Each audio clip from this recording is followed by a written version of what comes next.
Wir können nichts dafür, dass der CDU-Spitzenkandidat mitten im Wahlkampf betrunken auf dem E-Scooter durch Potsdam gefahren ist. Da übernimmt jetzt nicht auch noch Olaf Scholz für Verantwortung. Das habt ihr schon selber vermasselt mit eurem Verantwortung. Der hat ja schließlich auch Auftrittsverbot. Und die Brandenburger Kollegen scheinen ja erfolgreich darin gewesen zu sein, dass die Finanzministerin gesagt hat, sie und Frau Esken sollen weniger in Talkshows auftreten. Ich frage mich, ob das vielleicht auch zum Wahlerfolg beigetragen hat.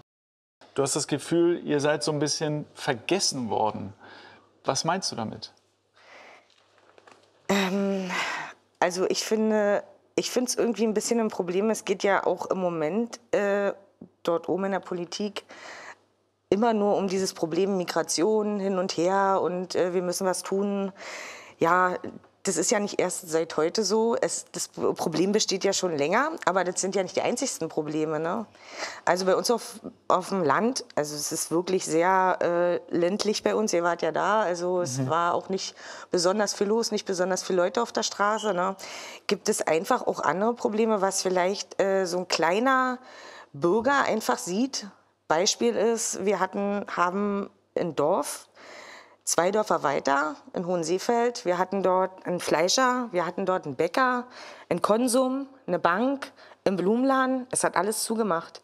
Und irgendwie fühlt man sich so, ja, irgendwie alleingelassen oder man hat Angst vor der Zukunft, was mit einem selber dann passiert, mit dem Handwerk und überhaupt mit dem ganzen Leben im ländlichen Raum. Man hat irgendwie... da oben werden Sachen diskutiert. Das mit der Migration ist wichtig, ist uns auch wichtig. Ne? Und gibt aber noch genug andere Probleme. Und das sind Zukunftsprobleme auch bei den Menschen, weil es ist nicht mal, dass es ihnen jetzt in dem Moment ganz schlecht geht, sondern man hat Angst, wo die Reise hingeht und ob man uns da vielleicht irgendwie ein bisschen vergisst. Bei der Wahl jetzt, also in Sachsen und Thüringen, hat die AfD rund um 30% bekommen, in Brandenburg knapp drunter. Was glaubst du, warum so viele bei euch, auch in deinem Landkreis, die AfD wählen? Ja, ich habe das Gefühl, dass die Leute sich einfach nicht mehr verstanden fühlen. So, man versteht sie nicht mehr richtig oder man hört ihnen einfach nicht zu. Ne? Weil es ist ja nicht erst seit gestern, dass man da auf der Straße ist. Irgendwie war das ja schon öfter und nicht nur in Dahme. Und von Bauernprotesten wurde gesprochen, ist auch wichtig gewesen. Aber von den anderen, da wurde nicht von gesprochen, was da alles so für Probleme sind. Man hat das Gefühl, es kümmert keinen, interessiert keinen. Und die verschließen die Augen oder keine Ahnung. Jetzt ist die AfD rund um 30%, aber keine der anderen Parteien will mit der AfD sprechen, wenn es um Koalitionen geht zum Beispiel. Findest du das richtig? Nee, das finde ich falsch. Man hätte sich auch schon viel eher vielleicht darum Gedanken machen müssen. Die AfD ist ja nicht jetzt erst so stark geworden, es ist ja schon viel früher so gewesen. Und vielleicht sollten die Politiker sich mal damit auseinandersetzen, warum ist es denn so? Was sind denn die wirklichen Probleme? An irgendwas muss es ja liegen. Und jetzt, ja, es ist natürlich klar, Migration für viele spielt eine ganz große Rolle. Aber natürlich auch die Angst vorm Krieg. Ne? Das ist auch so, dass es nicht so ist, dass man den Menschen in der Ukraine nicht helfen möchte. Ne? Aber man hat auch einfach Angst davor, wenn hier eines Tages mal vielleicht Putin sagt, so jetzt reicht's und dann, ich meine, es sind Leute, die da auf der Demo sind, viele auch in dem Alter, es waren ja gar nicht so viele junge Leute da, ist euch vielleicht auch aufgefallen, aber alles so Menschen, mehr so 50, 60, die haben Kinder und Enkelkinder und haben wahrscheinlich auch Angst davor, dass es eben auch ausarten könnte. Und was dann? Jetzt hast du mir erzählt, dass du jahrelang CDU-Wählerin warst. Du musst mir um Gottes Willen nicht sagen, was du dieses Mal gewählt hast, aber da ist ja anscheinend Vertrauen verloren gegangen. War bei dir persönlich dann auch. Warum eigentlich?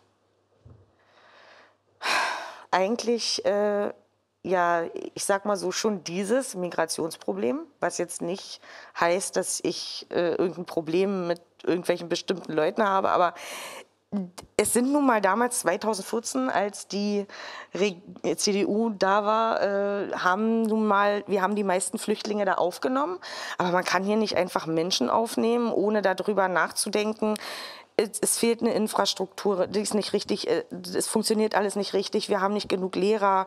Und ja, die sind halt gekommen und manche sind bis heute noch nicht in Arbeit, tragen nichts irgendwie für den Staat bei und das ärgert einfach Leute und irgendwie hat man das Gefühl, es wird nichts getan, um das irgendwie zu ändern, aber dann kommt natürlich noch die Ukraine-Flüchtlinge dazu und ich denke, wir können doch nicht Unmengen von Menschen aufnehmen, haben gar nicht irgendwie in der Verwaltung genug Leute, wir haben weder genug Lehrer und wo soll dann auch das Geld herkommen, weil das Haushaltsloch ist ja schließlich ziemlich groß und vielleicht muss man dann auch da mal ein bisschen reduzieren. Das ist ja nicht, wir sind ja nun nicht das einzigste Land in der EU, vielleicht muss man es auch ein bisschen verteilen.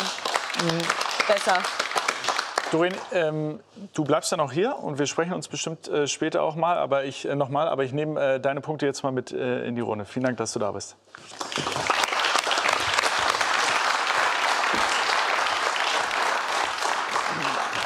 Herr Kühnert, das, was Doreen Lorsch gerade gesagt hat, das habe ich in Brandenburg, aber auch in all den anderen Bundesländern, auch in Thüringen und Sachsen, in denen ich unterwegs war in den letzten Wochen und Monaten, immer wieder gehört.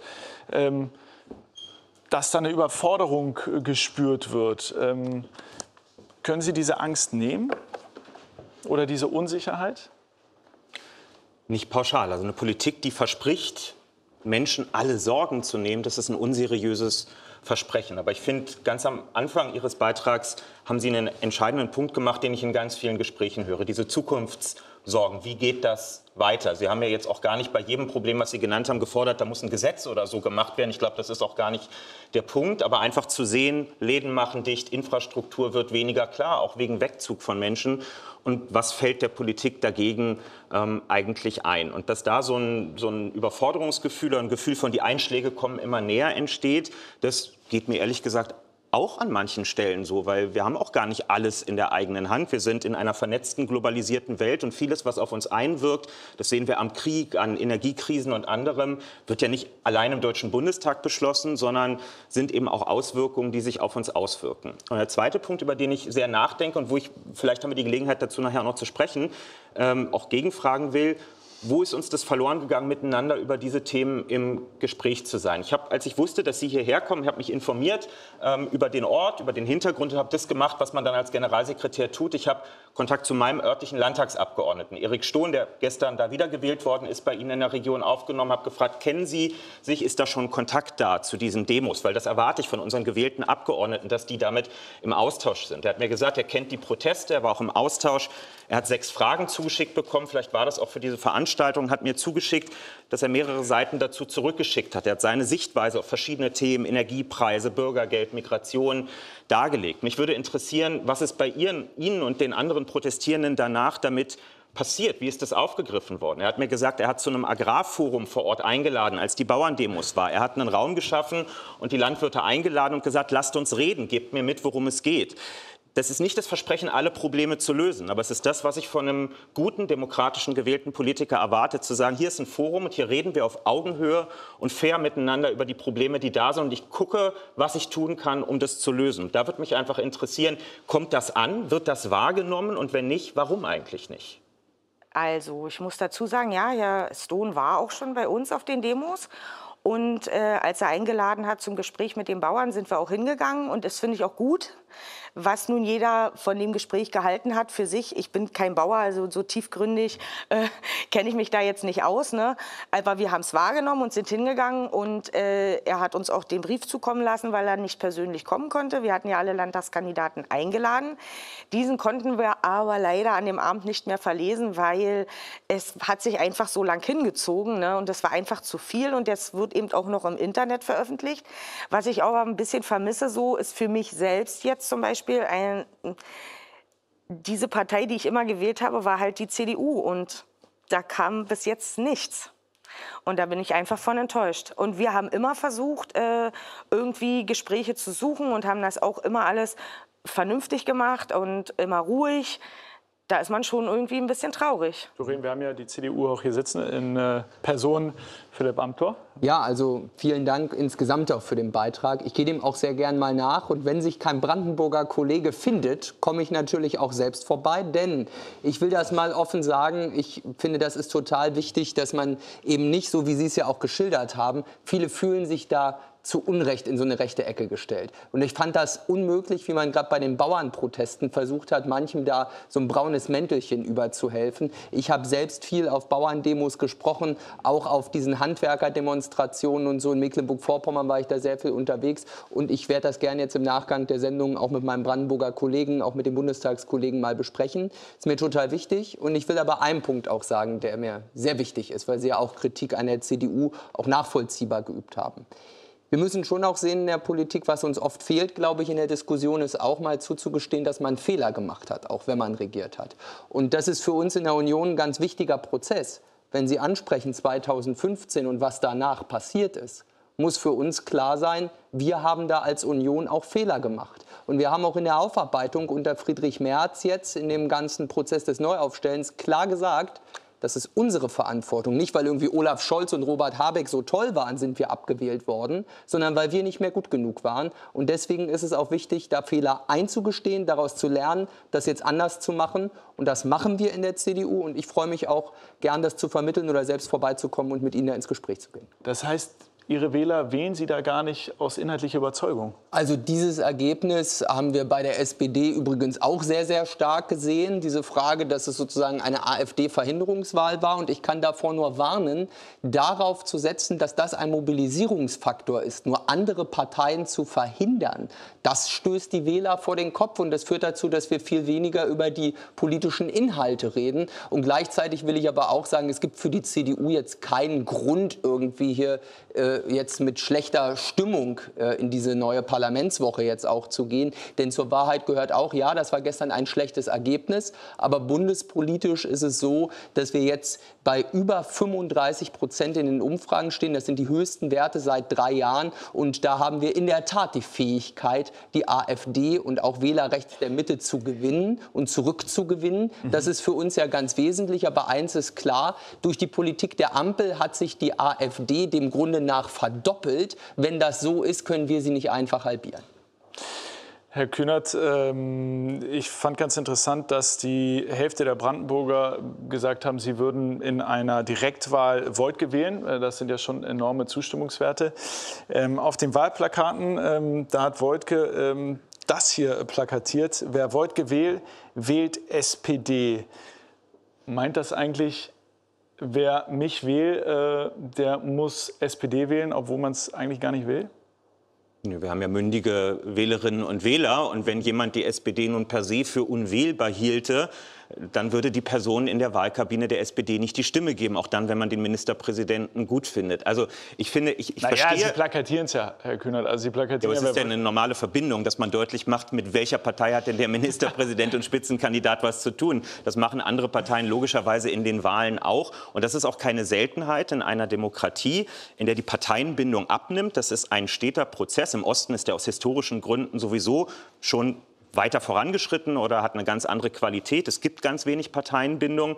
Das heißt, die Schwankungen von Wahl zu Wahl werden immer stärker und Ausschläge wie Person, strategische Erwägungen oder einzelne programmatische Aspekte werden wichtiger in der Wahlentscheidung. Wir sehen da ja auch häufig, dass 4 Jahre lang in einer Wahlperiode sich die Umfragen kaum verändern und dann kurz vor Schluss es enorme Ausschläge gibt. In dem Fall zum Vorteil der SPD, anderswo in Sachsen war es die CDU. Wenn wir einfach alle uns darin einig sind, uns dann, wenn wir ein gutes Ergebnis geholt haben, nicht abzufeiern, dass wir die einzige Volkspartei im Osten sind, sondern eine realistische Einschätzung zu solchen Ergebnissen haben, dass Personen wichtig sind und Parteibindung ein bisschen weniger, dann ist es, glaube ich, auch völlig in Ordnung. Und ich finde, meine Partei muss sich auch nicht entschuldigen für einen Wahlsieg, den wir gestern errungen haben. Also man hat ja jetzt zum Teil fast den Eindruck, man muss noch erklären, warum man auch eine Strategie dahinter hatte. Wir können nichts dafür, dass der CDU-Spitzenkandidat mitten im Wahlkampf betrunken auf dem E-Scooter durch Potsdam gefahren ist. Da übernimmt jetzt nicht auch noch Olaf Scholz für Verantwortung. Das habt ihr schon selber vermasselt mit eurem Verantwortung. Der hat ja schließlich auch Auftrittsverbot. Und die Brandenburger Kollegen scheinen ja erfolgreich darin gewesen zu sein, dass die Finanzministerin gesagt hat, sie und Frau Esken sollen weniger in Talkshows auftreten. Ich frage mich, ob das vielleicht auch zum Wahlerfolg beigetragen hat. Wir werden sehen. Ich weiß, was in meinem Kalender die letzten Wochen drin stand, hat anscheinend nicht geschadet. Herr Kühnert, diese Perspektivlosigkeit, die Frau Wader da beschreibt, die junge Menschen offensichtlich gerade im Osten auch spüren, Die SPD punktet vor allem bei den über 60-Jährigen. Warum schaffen es die Sozialdemokraten nicht, jungen Menschen eine Perspektive aufzuzeigen?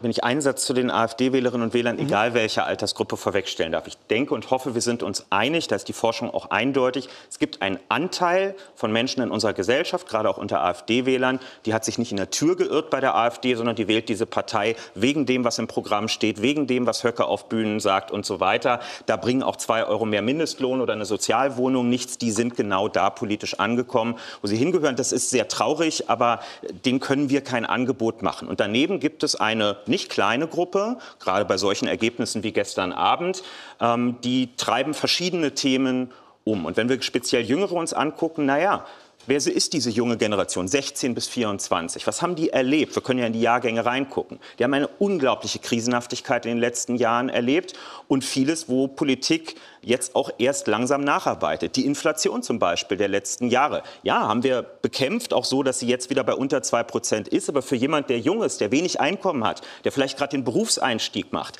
der ostdeutsch ist und dadurch statistisch gesehen kaum Chancen hat, von seinen Eltern mal irgendwas zu erben, weil das ist historisch halt nicht so, dass man da ein Haus mit unglaublichen Grundstückswerten hätte, der guckt natürlich anders auf eine solche Entwicklung drauf. Dann haben wir generell die Situation, junge Menschen und die Erfahrung in Corona-Zeiten. Man muss hier kein Scherbengericht machen und sagen, alles war schlimm und alle sind Verbrecher gewesen. Aber natürlich sind Fehler gemacht worden und die haben insbesondere junge Menschen getroffen. Und wir sind noch nicht ausreichend in der Phase der auch öffentlichen Aufarbeitung. Und da meine ich nicht, wie die AfD, eine Anklage zu machen und irgendwen an den Pranger zu stellen. Das ist nämlich keine Aufarbeitung, sondern das ist Verächtlichmachung der Demokratie, die da stattfindet, sondern eine seriöse Betrachtung. Wo haben wir uns geirrt? Wo sind wir zu spät abgebogen? Wo haben wir uns mitreißen lassen? Das schulden wir nicht nur dieser Generation, aber gerade auch denjenigen. Und deswegen verstehe ich vielleicht nicht, warum die deswegen AfD wählen, aber sehr wohl, dass die einen nicht nur positiven Blick auf diese Gesellschaft haben. Und trotzdem, finde ich, haben seriöse demokratische Kräfte, auch solche in der Opposition, die Verantwortung, nicht nur ein schwarz-weiß Zerrbild zu zeichnen. Und einfach, also es ist keine Politik, einfach 20 Sachen, die in den letzten 30 Jahren doof gelaufen sind, aufzuzählen und zu sagen, das ist die Gesamtscheiße in unserem Land und den Leuten stinkt es am Ende, sondern natürlich handelt Politik auch. Der Niedriglohnsektor ist kleiner geworden in den letzten Jahren durch politisches Handeln. Der Mindestlohn ist eingeführt worden und hat nicht gegen jede Form von Einkommensarmut, aber bei vielen Menschen eben schon was gebracht. Gerade in Ostdeutschland. Rentenangleichung hat zu lange gedauert, aber die Rentenwerte sind heute angeglichen zwischen Ost und West. Niemand muss sagen, damit ist alles tutti in Deutschland, erst recht nicht in Ostdeutschland. Aber das ist gehört worden, das ist bearbeitet worden, das ist Teil des politischen Prozesses geworden. Und Politik hat da was gemacht. Sie können doch nicht leugnen, dass sich unsere Gesellschaft in den letzten Jahren, und zwar in den letzten 20 Jahren, kann man sagen, dass sich unsere Gesellschaft massiv verändert hat. Und diese Veränderungen sind zum Nachteil einer großen Mehrheit der Menschen. Also sie haben einfach dabei verloren. Das kann man so pauschal nicht sagen. Ja, aber also bitteschön, da gucken Sie sich doch das ist eine viel zu einfache Betrachtung unserer Gesellschaft. Also wachsende Ungleichheit, die Probleme mit Privatisierung, die Probleme, dass inzwischen ein Kassenpatient Monate wartet, bis er den Facharzt bekommt, die marode Infrastruktur, die Überforderung von Verwaltung, die riesige Bürokratie. Das ist alles nicht schlimmer geworden. Es ist doch wirklich die Situation im Land. Genau das, wenn Sie das so wegreden. Genau die Art und Weise ist das, was die Leute nicht mehr hören wollen. Frau Wagenknecht, Sie können sich die Argumente nicht so drehen, wie Sie wollen. Ich habe nicht bestritten, dass diese Realitäten da sind, aber ich habe bestritten, aber das bedeutet das ist doch ganz interessant, weil Sie beiden, keiner was dagegen tun. Weil Sie beiden abgewöhnt Ihre Partei. Es ist das Ergebnis von Politik. Frau Wagenknecht, das ist doch ganz interessant, die Situation gerade für mich auch, weil Ihre beiden Parteien müssen womöglich in Sondierungsgespräche und dann in Koalitionsverhandlungen gehen. Philipp Amthor hat bei dem, was Sie gesagt haben, Frau Wagenknecht, ziemlich viel genickt die ganze Zeit. Es kommt drauf an, was Sie gesagt haben. Und bei jetzt einigen Dingen haben Sie auch hart mit dem Kopf geschüttelt. Jetzt haben Sie hart mit dem Kopf geschüttelt. Warum eigentlich? Ja, also ich glaube, das ist schon so, Kevin Kühnert hat gerade gesagt, das sei keine Politik, die Sarah Wagenknecht gerade beschreibt. Doch, das ist Politik. Ihre Politik, die nämlich in 20 Jahren ihrer Berufspolitik nicht ein Gesetz durch irgendein Parlament gebracht hat. Das ist nämlich die Wahrheit. Sie haben in der Parteienlandschaft eine Spur der Verwüstung hinterlassen, Also eine Partei nach der nächsten. Und das ist aber die Wahrheit. Sie beschreiben Probleme, eine Partei aber nach haben der tatsächlich... Also ich habe fast 30 Jahre einer Partei angehört. Also ja gut, und auch in der haben Sie nie regiert und nie Verantwortung übernommen. Und deswegen ist es ganz einfach, gegenüber denjenigen, die Dinge richtig und auch mal falsch gemacht haben, zu sagen, alles schlecht gelaufen in diesem Land. Ich bin mal gespannt, wenn Sie Verantwortung übernehmen, dann haben wir auch schlaue Kommentare. Also wir hätten damals, als die SPD, die hätte damals sogar den Kanzler stellen können, dann wäre es nicht Frau Merkel geworden. Das wäre schlecht fürs Land gewesen, ja. Ich will das jetzt gar nicht neu aufrollen, aber es gibt ja Gründe dafür, warum man in der Opposition ist. Und auch jetzt ist es so, wir führen ja Gespräche, aber ich finde es wirklich entscheidend, und das ist das, was mir hier völlig abgeht bei Ihnen beiden, dass man vielleicht mal versteht, was das Signal dieser Wahlen im Osten ist. Das ist doch ein Aufschrei nach Veränderung. Ja, das ist doch ein Schrei danach, dass tatsächlich die Probleme gelöst werden, dass man nicht so weitermacht. Wojtka hat noch, oder Sie haben, glaube ich, sogar vor der Wahl gesagt, Herr Kühnert, die SPD strebt an, dass Regierungen ohne das BSW gebildet werden können. Und nun? Strebt an. Ich habe diese Formulierung sehr bewusst gewählt. Das sehen Sie auch, wenn Sie sich die Antwort im Kontext angucken, weil ich finde, Parteien sollen klar vor einer Wahl sagen, was sie anstreben, was sie wünschen und was sie wollen. In dem Wissen, dass am Ende Wählerinnen und Wähler entscheiden. Die haben jetzt gestern gesprochen und haben uns ein Ergebnis beschert, bei dem muss meine Partei mit der Partei von Frau Wagenknecht sprechen. Und das ist auch, ob uns das jetzt gefällt oder nicht, ist völlig unerheblich. Das ist das demokratische Ergebnis dieser Wahl. Und wie ein jeder Kompromiss und eine Koalition, Zusammenarbeit, was auch immer, ist ein Kompromiss, es verlangt, wird man sich aufeinander zubewegen müssen. Ich glaube, es gibt ein paar Themen, bei denen das besser möglich ist als bei anderen. Viele Alltagsfragen, Arbeitsmarkt, Wirtschaftsförderung und Ähnliches. Ich habe heute mal reingelesen ins Programm des BSW in Brandenburg. Wirkt mir jetzt nicht sehr kompliziert, zueinander zu kommen. Ich glaube, da ist vieles deckungsgleich. Aber Dietmar Wojtka hat heute auch sehr klar bei seiner Pressekonferenz im Willy-Brandt-Haus gesagt, die Landesregierung von Brandenburg hat bisher kein Außenministerium und kein Verteidigungsministerium und wird auch in der nächsten Landesregierung keines haben. Es sind bislang keine Waffen aus Brandenburg in die Ukraine geliefert worden und es wird auch in den nächsten 5 Jahren nicht passieren. Und es wird auch keine Friedenskonferenz im Potsdamer Landtag stattfinden, zu der Wladimir Putin am Ende anreisen wird. Also es geht gar nicht jetzt um seine Position oder unsere dazu. Es geht einfach darum, die Sozialdemokratie wird keine Koalitionsverträge unterschreiben, in denen den Menschen Dinge versprochen werden, die nicht durch die Realität, die Verfassung und die Möglichkeiten einer Landesregierung gedeckt sind. Solange das klar ist und das die Grundlage ist, dass wir den Leuten reinen Wein einschenken und keinen Blödsinn erzählen, kann man, glaube ich, über alles miteinander reden. Und das entscheiden dann meine Parteifreunde in Potsdam, wie sie damit konkret umgehen werden. Ich finde, so können Sie sich ja nicht einen schlanken Fuß machen. Natürlich kann und muss eine Landesregierung und sollte auch zu diesen Fragen Position beziehen, wenn zum Beispiel ja, ungefähr 2/3 der Menschen im Osten, da gibt es ja Umfragen, große Sorge haben und auch ablehnen, dass in Deutschland amerikanische Mittelstreckenraketen stationiert werden. Natürlich kann man das nicht in Brandenburg allein verhindern. Aber es spielt doch für die politische Debatte eine große Rolle, ob sich Landesregierungen dazu positionieren. Und da gibt es ein klares Wählervotum, das eine Landesregierung zum Ausdruck bringen sollte. Im Übrigen ist auch in der deutschen Verfassung vorgesehen, dass Landesregierungen sich zur Außenpolitik äußern. Deswegen hat der Bundesrat einen Auswärtigen Ausschuss. Also der wäre ja nicht da, wenn Landesregierungen hier nicht sogar gefragt wären. Und sind Sie aber tief in die Geschäftsordnung des Bundesrates reingegangen, um diesen Kniff zu finden, Frau Wagenknecht? Das ist kein Kniff. Also ich meine, Sie bestreiten, dass es den gibt oder warum oder der sei einfach nur so fürs Papier. Nein, den hat die Verfassung vorgesehen. Und ich glaube, dass die Frage auch viel zu wichtig ist, um sie mal eben so ins Lächerliche zu ziehen, wie Sie es eben hier gemacht haben. Frage. Weil es ist ja nicht so, dass man jetzt sagen könnte, wir machen Brandenburg-Politik und die Frage von Krieg und Frieden ist weit weg. Also wenn das Schlimmste eintritt, wenn wir tatsächlich uns immer tiefer in diesen Krieg hineinziehen lassen, wenn wir irgendwann tatsächlich in einen Krieg mit Russland eintreten würden,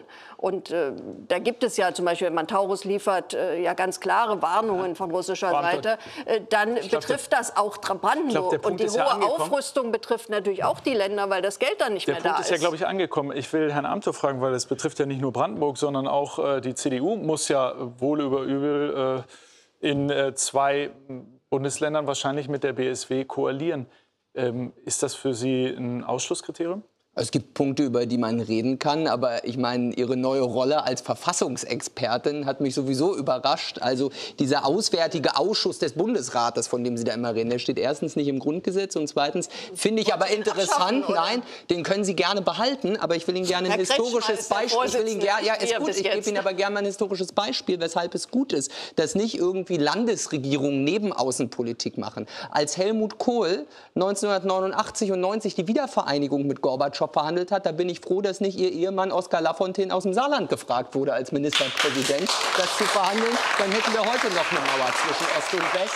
Und deswegen, wir haben in Deutschland gute Erfahrungen damit gemacht, keine Nebenaußenpolitik aus den Landtagen zu machen. Wenn Sie sagen, Sie wollen darüber reden, dass das Thema Krieg in der Ukraine Sorgen auslöst bei den Menschen. Da haben wir ja eine einheitliche Position sogar. Und ich will Ihnen auch sagen, ja, über diese Entscheidung können wir in der Bundestagswahl streiten und da werden wir dafür arbeiten, dass Sie keine Verantwortung übernehmen in der Bundespolitik. Also Ihr Parteikollege Herr Kretschmer hat übrigens auch Außenpolitik gemacht. Er war vor einigen Jahren in Moskau, hat nicht dort sehr erfolgreich für wirtschaftliche Beziehungen mit Sachsen zu werben. Das war auch im Interesse der dortigen Wirtschaft. Also sowas ist ja durchaus üblich. Und ich finde, dass die Frage viel zu wichtig ist, um sie mal eben jetzt an die Bundesregierung zu verweisen, zumal ich sie da nicht in guten Händen sehe.